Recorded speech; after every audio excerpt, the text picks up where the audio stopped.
Even though Americans only seem to buy crossovers, Mercedes never wanted to give up on coupes and convertibles. It sold a whopping 6 of them: the SLC, the C, the E, the S, the SL, and the AMG GT at one point, but Mercedes finally realized that people just weren't buying that many two-door cars, so it decided to kill off a lot of those models, including the C-Class and the E-Class.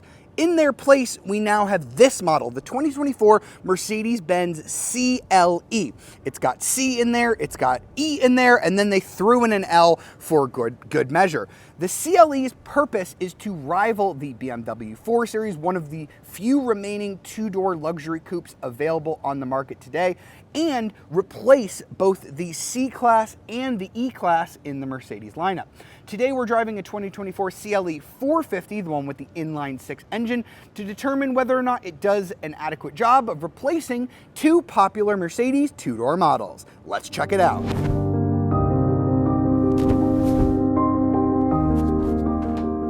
So we're going to start with a walk around of this brand new two-door model from Mercedes. As I mentioned, the CLE is meant to replace both the C-Class and E-Class coupe and convertible models. I actually had a chance to drive the CLE Cabriolet out in California. I did not have a chance to film a video with it, but Mercedes was very quick and got me a CLE Coupe to review here in Florida. So I'm gonna be kind of talking about both models here in this video. Now, I don't think that this is the most attractive two-door car that Mercedes has ever made. It's definitely not the most attractive coupe on sale today, but the way that they have sent me this one really does wonders for the car. This color is called Graphite Gray Magno. Magno being their flat option, so it's a matte paint, just makes the CLE look way meaner than it does in, say, like a white or a normal gray. Also looks really good with these optional 20-inch black wheels here. 19-inch wheels are going to come standard on the 450. You can upgrade to the 20s. The CLE 300, the lesser four-cylinder model, is available with 18-inch wheels. Now let's talk a little bit about why I don't think that this is the best looking coupe. I do like the grille. You've got the little Mercedes 3-pointed stars in there. There's going to be an AMG 53 model that gets the Panamericana grille. But then we get to the headlights, which really just remind me of the CLA. And the CLA is one of the cheaper Mercedes models. It's not a bad looking car, but if you're going to style a brand new coupe, why are you going to pick the CLA headlight to model it after? I think that is just a little bit weird. And then we're going to talk about the dimensions, because here's where things get really interesting. This car is 191 inches long and the wheelbase is 112.8 inches. So the old C-Class coupe was only 184.5 inches long. So this is significantly longer than that car. But it's also longer than the E-Class, which was only 190 inches. So it's longer than both the C and the E, even though it's meant to kind of straddle the line between the two. Now, the C-Class had just under 112-inch wheelbase, whereas the E-Class actually had a 113.1-inch wheelbase. So this wheelbase is actually a little bit smaller than the old E-Class coupe, even though the car is actually a little bit longer. The other thing that I'm not happy that Mercedes did was they got rid of the E-Class's like open design here. So you didn't have like a pillar here. Instead, this window actually rolled down, giving you this huge opening piece of glass. They unfortunately did not keep that here on the CLE, which I think is just a missed opportunity. That was such a cool feature of the old E-Class coupe. And then here at the back, this is where I really think the design just kind of falls apart. You have the same kind of it almost looks like a raccoon mask or something like that. It looks like this should be one connected taillight bar, which would look kind of modern and futuristic. But this black piece is just a black piece. It doesn't light up. It doesn't do anything like that, just like it does on the GLC coupe. And again, if you're going to design a brand new two-door luxury coupe from scratch, why are you going to make the taillights look like your SUV coupe? I think that is just an odd choice, and it just ends up looking kind of generic to me. Again, the Magno paint does help quite a bit, but I think if you covered up the Mercedes-Benz 3-pointed star and you just had this design, I think we could be looking at the revived Toyota Solara. I honestly, let me know in the comments if you agree with that statement, because honestly, I think if you photoshopped some Toyota badges on here, you'd be like, yeah, oh yeah, Toyota brought back the Solara. That's super cool. And I hate to be that mean about it, but I've definitely seen better looking two-door cars before. But as we see with this car, if you order it in the right color combination, it does really drastically increase the curb appeal. Now, moving here on the inside of the CLE Coupe, we're going to find an interior that is reminiscent of the C-Class sedan, but I do believe it is a little bit nicer. We've got these really nice red seats that are optional here. You can get these in MB text, you know, kind of the faux leather, or you can get them in real leather. This is a heated and ventilated seat. The ventilation is optional, and you can also get massage on this seat. We actually do have that here on this test car. So that is something that you're not going to find in a BMW 4 Series, is a ventilated massage seat. So that is quite a nice touch here on the CLE. We're gonna go ahead and shut the door. Now, in terms of the dashboard, this is going to look very familiar if you have been in the new Mercedes-Benz C-Class. It pretty much shares everything in common with that model, less so than it does with the Mercedes E-Class. There's really not a whole lot of E-Class on this interior. We've got an 11.9-inch touchscreen. This does have the newest Mercedes infotainment system, so you can see the icons are very different. They look very smartphone-like, very simplified compared to what this screen looked like just a model year ago on other Mercedes models. I do like how this looks better. I think it is much cleaner, much easier, really no complaints there. Wireless Apple CarPlay, wireless Android Auto are there as well. We then have the digital gauge cluster here. This is pretty much the same as what you're getting in other Mercedes models right now. 12.3-inch display. You can change, you know, the layout. You have different styles as well. You've got the sport gauges that I've never really been a huge fan of, with the touch capacitive buttons here in the steering wheel that you can use to control the gauge cluster, and you can also use it to control the main screen here with your little finger joystick here. We do have a number of trim options here. This is kind of this faux carbon fiber looking plastic. Not my favorite here. You can get like a wood trim with these really nice lines streaking down it. It's like a $200 extra, and I think it is by far the most premium looking thing that you can get here, which is really, really nice. We do have some gorgeous ambient lighting that shows up on these gauges at night. So in terms of, you know, Mercedes with their ambient light game, they are definitely good there. We do have a Burmester audio system as well on this car. I've complained that some Mercedes don't seem to have the best build quality right now. You kind of push and you can kind of hear creaking and stuff like that. This one is better than some of the ones I've been to, but it definitely has those same Mercedes issues. And I can definitely show you the rear seat here on the CLE. You just pull this little leather strap. It's going to fold the seat as far forward as it will go. We've got two seats back here, some cup holders here in the middle. We do have some nice speakers back here as well as some air vents. So decently good in terms of back seat comfort. We do also have two USB-C ports back here.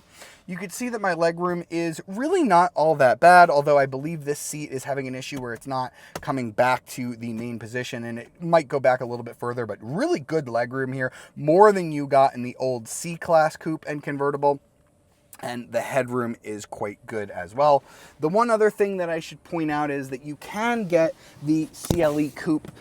You can also get the CLE as a convertible. Now, the Coupe model is going to have a pretty nice size sunroof up there instead of the convertible, so you can get a pretty nice open experience even if you don't spend the extra money on the convertible.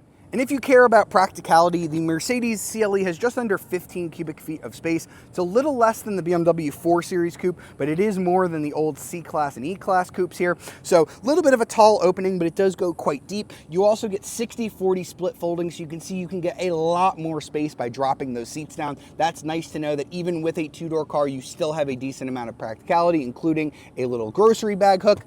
And you also can order a little crate that pops up there as well. So you can get some pretty decent practicality out of this car, even though it is only a two-door, and we do have that nice power-operated trunk. All right, now let's get behind the wheel of the 2024 Mercedes-Benz CLE 450 Coupe, all new model for Mercedes, but we're gonna find some familiar bits here. So you can get the CLE currently with 3 engines. We're really only gonna be talking about 2 of them because the third one is an AMG model, the 53.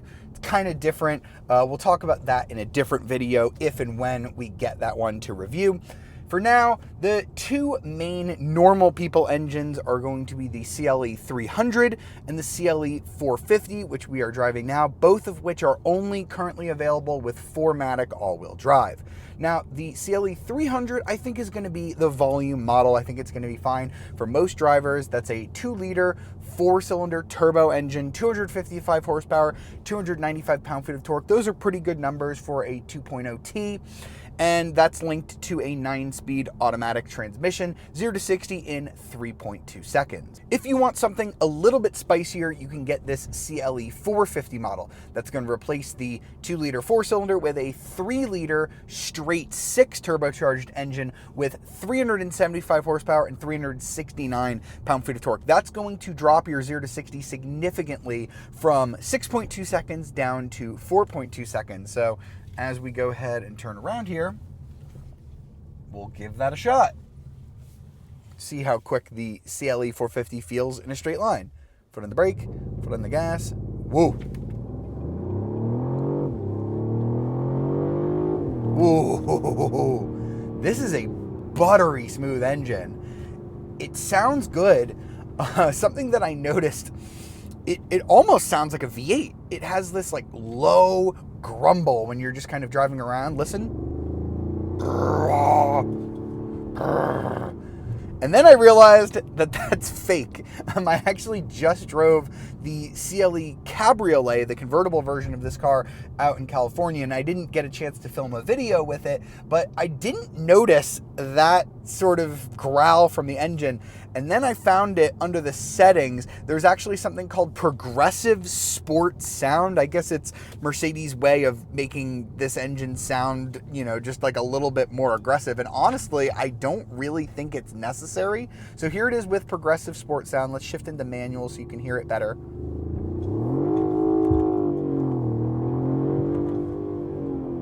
Okay, sounds interesting. Now what I'm going to go ahead and do is turn the progressive sport sound off. We're going to try that again.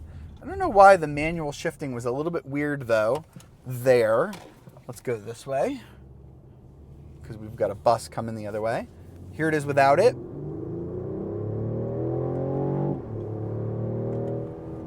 Yeah, this engine honestly sounds really nice and smooth on its own. I don't think you need the progressive sport sound. It's just a little silly. I think most people are just going to get annoyed by it in regular driving. It kind of does sound a little throatier like a V8, but it's not like this inline 6 sounds bad. It's not like what they had to do with the C63 by like really enhancing that sound, you know, to kind of make it sound better because it was a 4-cylinder. So kind of think it's unnecessary. Now, both versions of this car, the 300 and the 450, both get a 48-volt mild hybrid with an integrated starter generator. Basically, it contributes 23 horsepower and 151 pound-feet of torque to the equation. It's going to smooth out the stop-start on this car. So when you come to a complete stop and it shuts the engine off, it does so very smoothly without fuss. It's one of the better systems for that. But it really means that you put your foot down and there's a lot of immediacy to this engine. You don't get that kind of turbo lag, caught flat-footed feeling that you get from other turbocharged engines. It really is a very nice powertrain. I haven't had a chance to drive the CLE 300, but I have driven that 4-cylinder in other applications. It's fine, but this inline 6 is the engine that I think is purpose-built for this car. It's so smooth, it sounds good, it's got the power. This is the engine that I think, if you're buying a luxury coupe like this, that you deserve to have in a car like this. Now, as we'll talk about after we're done this driving segment, you do have to pay quite a hefty premium to get the inline 6, but you don't have to pay a toll in terms of fuel economy. Whichever CLE you get, the 300 or the 450, you're going to be getting 23 in the city, which is okay, 33 in the highway, which is really good, and 26 mpg combined, and it's crazy to think that the 4-cylinder and the 6-cylinder both get that level of fuel economy, because that's pretty good for 375 horsepower. And right now I'm driving on a choppy road here, and even though we've got the larger 20-inch wheels here, the CLE does not beat you up. I can tell that Mercedes was aiming for luxury with this car. We know that it's meant to replace the C-Class and the E-Class, but I had driven those C-Class coupes and convertibles, and they were definitely a lot firmer than this car. This is definitely a little bit softer than its main rival, the BMW 4 Series. I had never driven the E-Class Coupe, so I don't know where it really stacks up against that in terms of comfort, but it definitely feels a step above an old C-Class coupe in that capacity. We do have the optional sport suspension here with the adaptive dampers. That's going to come standard on the CLE 450 model. I believe it's optional on the CLE 300. So this is actually the firmer of the two suspension setups, and I have very few complaints. It's as sporty as I want it to be. I'm currently driving in sport mode. I put it back into comfort. I can feel it soften up a little bit. It definitely cushions you from the bumps as much as I'd want from a sport sedan. I think it's at least as comfortable as the Mercedes SL. And that is where an interesting question comes into play, because for a lot less money than the SL43, which is, I believe, a $112,000 car, and that only comes with a Mercedes 4-cylinder engine, for a lot less than that, you're getting a car with what I believe is a bigger back seat, definitely a bigger trunk. You can get it as a coupe or a convertible. You're getting an inline 6 engine. You could even step up to the AMG model if you really wanted to and get the AMG CLE 53, which I believe has like 430 horsepower, which is significantly more than this 450 model. And you could still be spending less than that AMG SL. And that kind of makes this the bargain coupe of the Mercedes lineup right now.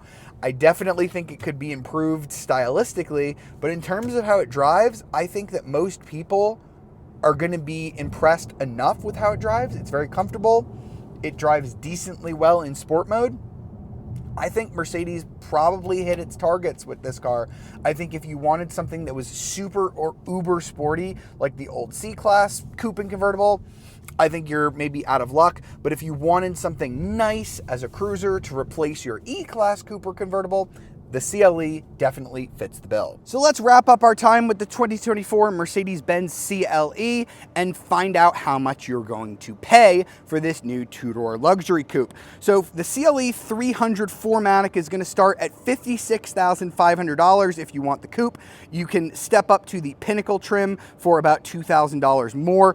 If you want the convertible, that is going to be a hefty price increase, $64,350. So it's a little over $8,000 extra to get the convertible, so you really have to be sure that you want the drop top. I did drive the convertible. It drives about as well as this. I think it's actually a little bit softer. It's still very quiet and comfortable on the inside, but again, you have to decide whether the $8,000 is worth the price to you.